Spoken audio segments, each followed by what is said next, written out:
Nous voici à la verticale de la place Birakem, un énorme rond-point situé à l'une des entrées de la ville de Bordeaux. Il permet d'accéder à toutes les directions. En venant du pont de Pierre, vers le nord, le centre-ville, le parking des Salinières, la gare et la rocade sud. On peut passer aussi, au choix, devant la porte des Salinières ou derrière. Il y a un peu plus d'1 an et demi maintenant que nos élus, décideurs, viennent de nous gratifier de 200 interdits. Ils viennent de créer le seul rond-point au monde dont on ne peut faire le tour. Cette modification n'apporte aucun avantage, bien au contraire. Avant, toutes les directions étaient possibles, ce qui est le minimum pour un rond-point. Rond-point qui a dû coûter des millions. Heureusement, le contribuable n'est pas regardant. Toute la circulation est contrainte d'aller dans le centre-ville, comme si ça l'arrangeait. Ces sens interdits sont une telle gêne que personne ne les respecte. Messieurs les élus, évitez de créer des lois que vous n'avez pas les moyens de faire respecter. Autant interdire les nuages ou les marées. Il ne s'agit pas de montage. C'est ce que l'on appelle un plan de séquence, sans coupure.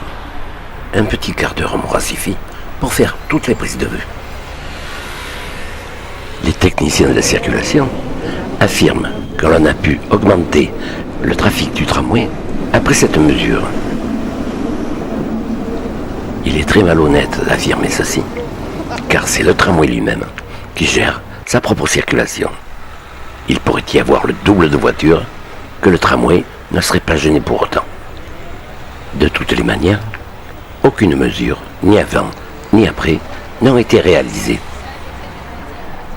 On peut voir ici que le sens interdit intervient très peu sur le flot de la circulation, car pratiquement personne ne le respecte.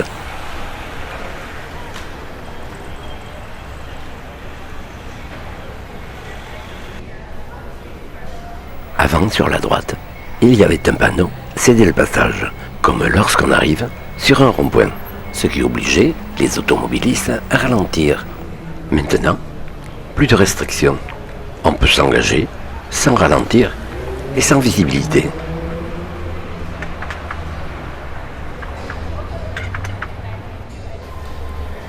Pour le moment, heureusement, pas d'accident, mais on peut craindre le pire. On peut remarquer que les bus et les bicyclettes ne sont pas soumises aux sens interdits.